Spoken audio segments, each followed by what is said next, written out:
সুধার প্রতি তেজের ভালোবাসা দেখে খুশি হলো ঠাম্মি। সম্পূর্ণ জানতে ভিডিওটিতে একটি লাইক করে প্রথম থেকেই দেখতে থাকো। গল্পের শুরুতেই দেখা যায় যে সুধা সবার সামনে দাঁড়িয়ে কোনো কথা বলতে পারে না। এদিকে পাড়া প্রতিবেশী থেকে শুরু করে নন্টে সবাই মিলে সুধাকে আর সুধার পরিবারকে অপমান করতে থাকে। নন্টে তখন বলে, এই সুধা, আমার দাদা যখন তোকে বিয়ে করতে চেয়েছিল তখন এত আপত্তি জানালি কেন? আর এখন এই রকমভাবে একটা বড়লোক পরিবারের ছেলেকে ঠকিয়ে বিয়ে করে নিলি? তোর লজ্জা বলে কিছু আছে সেটা বলতো। এরপর সুধা চুপ করে রয়েছে। আর তখনই জেঠিমণি বলে, কি করছিস কি তোরা? কেন এইভাবে মেয়েটাকে কথা শোনাচ্ছিস? দেখ, আমাদের সুধা খুশি হোক, সেটা কি তোরা চাস না বল? ওর জীবনে একটা অ্যাক্সিডেন্ট ঘটে গেছে বলে কি ও সারাটা জীবন কষ্টে থাকবে? তেমনটা তো নয়।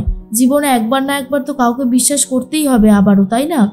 এর মধ্যেই পাড়া প্রতিবেশীরা বলে, তাই বলে এই রকমভাবে তোমরা মিথ্যে কথা বলে মেয়েটার বিয়ে দিয়ে দিলে? হ্যাঁ, একবারও ওর পরিবারের কথা ভাবলে না? শুনেছি কাননবালা দেবী তার নাতির জন্য নিষ্কলঙ্ক মেয়ে চেয়েছিল, আর এটা কি মেয়ে পেয়েছে? হ্যাঁ, সুধা তো ডিভোর্সি। তোমরা জেনে শুনে এইরকম একটা ছেলের হাতে সুধাকে তুলে দিলে কেন? তার মধ্যেই ঝিনুক বলে, আচ্ছা, তোমাদেরকে এইসব ব্যাপারের মধ্যে নাক গলাতে কে বলেছে বলো তো? মানে আমি তো জানি না কে বলেছে, তোমরা নিজেরা যেচে পড়ে এসেছো কেন নাক গলাতে? আর ঠিক তখনই পাড়া প্রতিবেশীরা বলে, কেন গলাবো না? এই রকম ভাবে দিনে দুপুরে একটা পরিবারকে তোমরা ঠকাবে আর আমরা কিচ্ছু বলতে পারবো না? সেটা তো হতে পারে না, সেটা হবেও না। এর মধ্যেই তেজ চুপচাপ সবটা শুনছে। আর তখনই ঠাম্মি বলে, দেখো, তোমরা এসবের মধ্যে এসো না। এটা আমাদের পরিবারের ব্যাপার, আমাদেরকেই সামলাতে দাও, সেটাই খুব ভালো হবে। তোমরা যদি এইভাবে এসে বারবার করে আমাদেরকে বিরক্ত করতে থাকো তাহলে সেটা খুব একটা ভালো দেখায় না। এর মধ্যেই তখনই সুধাকে নন্টে অপমান করতে থাকে আর বলে, তোকে আর এই তোর পরিবারকে আজকে ঘরছাড়া করে তবেই ছাড়বো। এরপরে সুধার যখন হাতটা ধরতে যায় নন্টে, তখনই তেজ এমন ঠাস করে চড় মারে নন্টেকে যে নন্টে পড়ে যায় আর বলে, জামাইবাবু, আপনি এইভাবে আমার গায়ে হাত তুললেন? তখনই তেজ বলে, বেশ করেছি, অনেকক্ষণ ধরে আমাকে আর আমার স্ত্রীকে অপমান করা হচ্ছে, এটা আমি কোনোভাবেই মেনে নিতে পারবো না। সুধা এখন আর এই পরিবারের মেয়ে নয়, ও এখন আমাদের পরিবারের বউ, আর আমাদের পরিবারের বউকে অপমান করার অধিকার আপনাদের কারণ নেই। বুঝতে পেরেছেন কথাটা? আর এইসব শোনার পরেই তখনই পাড়া প্রতিবেশীরাও চুপ হয়ে যায় আর বলে, আমরা তো তোমার ভালোর জন্যই বললাম, আর তুমি শেষে আমাদেরকেই ভুল বুঝছো। তেজ তখন বলে, আমাকে এত বেশি করে সবটা দেখানোর দরকার নেই। আর একটা কথা মনে রাখবেন, আমাদের পার্সোনাল ব্যাপারে যদি নাক গলাতে আসেন তাহলে কিন্তু আমি পুলিশে ইনফর্ম করব আর আপনাদেরকে সঠিক শিক্ষাটা দেব। তখন আর কেউ কিছু বলতে পারে না। ঝিনুক বলে, হলো তো, আমার জামাইবাবুই উচিত শিক্ষা দিয়ে দিয়েছে। শোনো, একটা কথা মনে রেখো, অন্যায় করে পার পাবে না তোমরা। আমার দিদির সবসময় খারাপ গুণটা তোমাদের চোখে পড়ে, তাই না? ভালোটা তো বলছো না একবারও। আর যে বা বলতে চাইছিল তাকে চুপ করিয়ে দিলে কেন? বলো কিসের জন্য?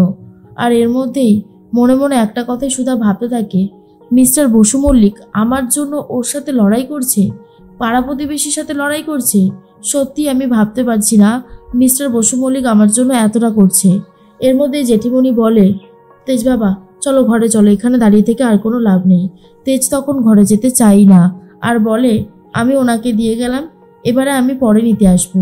ঠাম্মি তখন বলে, এরকম বললে কি হয় বাবা? আমি জানি তুমি অনেক কাজে ব্যস্ত, তুমি হলে কাজের মানুষ, কিন্তু এই রকমভাবে চলে গেলে তো অকল্যাণ হবে। এসো, ঘরে এসো। এরপরেই সুধার মা বরণ করে মেয়ে জামাইকে ঘরে নেয়। অন্যদিকে জ্যোৎস্না কোনোভাবে উজ্জ্বলের সাথে উজ্জ্বলের বাড়িতে যেতে চায় না। জ্যোৎস্না তখন বলে, শোনো উজ্জ্বল, তোমার জন্য এখন আমাকে যেতে হচ্ছে, আমার একদমই ভালো লাগছে না। উজ্জ্বল বলে, এমন করলে হয় বলো, তুমি চলো না। আচ্ছা, তুমি এখানে কটা দিন থাকবে? ঠিক আছে, আমি ঠাম্মিকে বলছি। এরপর ঠাম্মিকে বলে, ঠাম্মি, জ্যোৎস্না আর কটা দিন না হয় এখানে থাকুক। ঠাম্মি তখন বলে, না না না উজ্জ্বল, সেটা হয় না। জ্যোৎস্না এই বাড়ির মেয়ে আর তোমার বাড়ির বউ। মেয়েদের বিয়ের পরে শ্বশুর বাড়িটাই হয় নিজের বাড়ি। তো জ্যোৎস্না নিজের বাড়ি ছেড়ে এই বাড়িতে এতদিন পড়ে থাকতে পারে না, সেটা ঠিক দেখায় না। জ্যোৎস্না, আমি তোমাকে যেটা বললাম সেটা শোনো, তুমি উজ্জ্বলের সাথে ফিরে যাও, আমি আর একটা কথাও শুনতে চাই না। জ্যোৎস্না তখন বলে, ঠাম্মি, তুমি আমাকে এই বাড়ি থেকে তাড়িয়ে দিচ্ছ? বুঝতে পেরেছি, এখন তো তোমার নাত বৌমা চলে এসেছে, তাই আমাকে আর এখন কোনোভাবেই দরকার নেই। ঠাম্মি তখন বলে, তুমি এসব ভুল করছো। একটা কথা মনে রেখো, মেয়েদের শ্বশুরবাড়ি হলো নিজের বাড়ি, তুমি যদি নিজের বাড়িতে না যাও তাহলে কি করে হবে? আর শুনেছি আমি উজ্জ্বলের বাবাও আসছে, তাহলে তুমি নিজের বাড়িতেই ফিরে যাও। এর মধ্যেই ফোন করতে থাকে জ্যোৎস্নাকে। আর ঠিক তখনই জ্যোৎস্নার মা বলে, একদম ঠিক কথা বলেছে মা। ঠাম্মিও বলে, অনেক দিন তো হলো বিয়ে হয়েছে, এবার কোনো সুখবর শোনাও, সেটাও তো শোনাচ্ছ না। জ্যোৎস্না বলে, এইসব চুপ করবে তোমরা, আমার ভালো লাগছে না। জ্যোৎস্নার মনে হয় কোনো বয়ফ্রেন্ড আছে, আর সে ফোন করতে থাকে। জ্যোৎস্না তখন বলে, এখন ফোন করেছো কেন? বয়ফ্রেন্ড বলে, তুমি যে বলেছিলে আমার সাথে দেখা করবে। জ্যোৎস্না বলে, আমি আজকে দেখা করতে পারবো না। এর মধ্যে উজ্জ্বল বলে, চলো জ্যোৎস্না, আমরা বরং বেরোই, হাতে সময় তো বেশি বাকি নেই। তুমি বলেছিলে না তোমার আইসক্রিম খেতে ভালো লাগে, সেই আইসক্রিমটা খেয়ে তারপরে আমরা বাড়িতে যাব, কেমন? এসো। এই বলে ডাকাডাকি করতে থাকে। অন্যদিকে তেজকে জামাই আদর করে খাওয়াতে শুরু করেছে সুধা। আর বলে, এই দেখো এখানে ভাত, ডাল, মোচার ঘন্ট, আরও অনেক কিছু আছে, বসে পড়ো বাবা। কিন্তু তেজ বলে, আমি এসব খাবার খাবো না। তার মধ্যেই সুধার মা বলে, বুঝতে পেরেছি, তোমরা তো বড়লোক বাড়ির ছেলে, এইসব খাবার হয়তো খাও না। আচ্ছা ঠিক আছে, তুমি কি খাবে বলো? ঝিনুক, তুই এই ফোন থেকে কিভাবে অর্ডার করিস না, করে দে। তেজ বাবা যা যা খেতে ভালোবাসে। আর তখনই তেজ বলে, আমার ওসব কিছুই লাগবে না।